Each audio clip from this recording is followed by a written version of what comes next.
we live in a digital world today. Phones everywhere, computers in every corner, no matter where you go, Wi-Fi hotspots. This, of course, is the path in which community has chosen to progress. Today, I'll speak to you on just a clip of the Premier Show of Technology. This will be the subject of open source. This is not a new concept. It all involves the sharing of ideas and resources. Have you ever wondered why Firefox is free? Or who's behind Wikipedia? Or why is there free anything when there are people that say there's nothing free anymore? Well,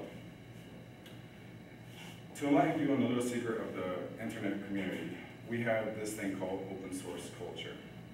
It's just sharing ideas like humanity has always done. It's just switched over now to the internet. I'll speak to you on 3 main topics, which will include what is the open source culture, how is open source helping education, and where does it use most often? There's a very boring definition of open source on Princeton's definition. Open source stands for of or relating to being computer software for which the source code is freely available. This is a boring definition. I can tell you right now that the open source culture definition is much more than that.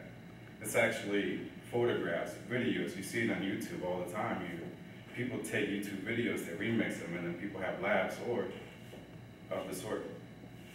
There's actually a really good example of how open source has helped out people in the community, not just anybody that you just see on YouTube making a video. There's a good example on Wired.com. There was an article by the name of Collaborative Culture. What happened was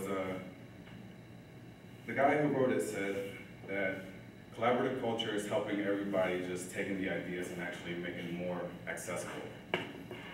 A good example of this that's outside of the software community, it's Flickr.com. There was actually this girl by the name of Lauren Hitchens, who was an amateur photographer. Now what happened here was when she was taking photographs, she was just expecting to put it on this Flickr.com, which is basically the Facebook of photography. People go on Flickr.com and they just go ahead and comment on pictures, they go ahead and do all that.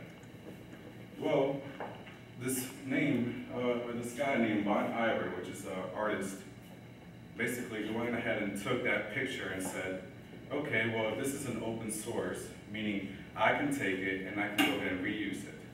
Now, some people want to go ahead and take that as stealing, but the open source culture is basically saying, no, I give that to you so you can go ahead and share it to the world.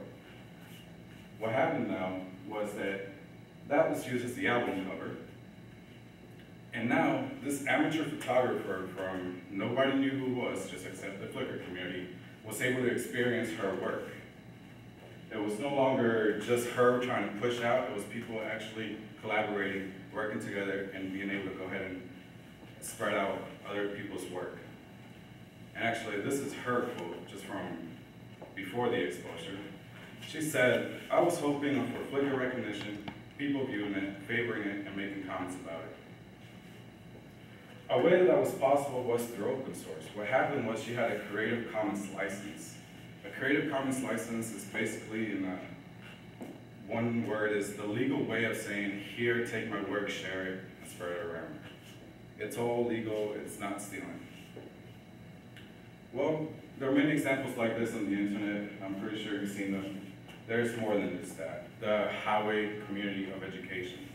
Open source has helped out education in so many more ways than one that I can't even tell you because I have so many personal experiences with it. It's helped me out with calculus and physics-based classes that I've taken in this school. You know, we have a limited resources in the school, but we don't have everything that we can come across. And open source has helped me. An example is MIT OpenCourseware. I'll talk to you about this chart in a second, but I want to show you the website actually. What's happening here is MIT took an idea and said, how can we make education better? How can we go ahead and spread it around? How can we go ahead and move on to the next step? So they said, we'll make our courses free online. Not that you're going to go ahead and receive credit, but anybody online can go on and either look through all the options that they have, humanities, engineering, architecture, and they said, here, Go ahead and look at our lectures, go ahead and take our tests, go ahead and look at all the problems that we're asking people to go ahead and learn by yourself. And this is all there for you, no charge, just for free, which I think is pretty amazing. Now, I'm not going to try to persuade you, I'm just trying to inform you on that this is actually out there. Now, I actually asked around a couple of my peers what they actually thought of open source and how it has helped them. You guys, of course, heard of Wikipedia.com, and you guys obviously probably used it more than once. They said that it makes research a lot easier. It saves time on research, it's helped understand the material better, and gives flexibility for the researching material. But that's not where it stops. Open source is not just on how you research, and it's not just how ideas are spread, but also on how it's used day to day. Everybody here uses Firefox at one point, or has had Firefox at one point, or Google Chrome. And the open source community, what has created is a more secure way of surfing the internet. When you have all these minds put together, checking on one program or one thing, it's not just people getting paid. It's actually just, people coming together and actually working on it. They see a defect and they work on it again. So that has come across Wikipedia, Google Docs, and all that sorts. How people have used this day to day, YouTube.com. My cousin actually just said, I just watch videos in stocks. They kind of give you a lesson better on how to make money in the stocks or how to work with stocks. You have many more examples like that. In conclusion, open source is the transformation of human behavior onto the internet highway. People sharing ideas and working together creates a better experience through life and the working world, which is something that humanity has done way before the internet was available.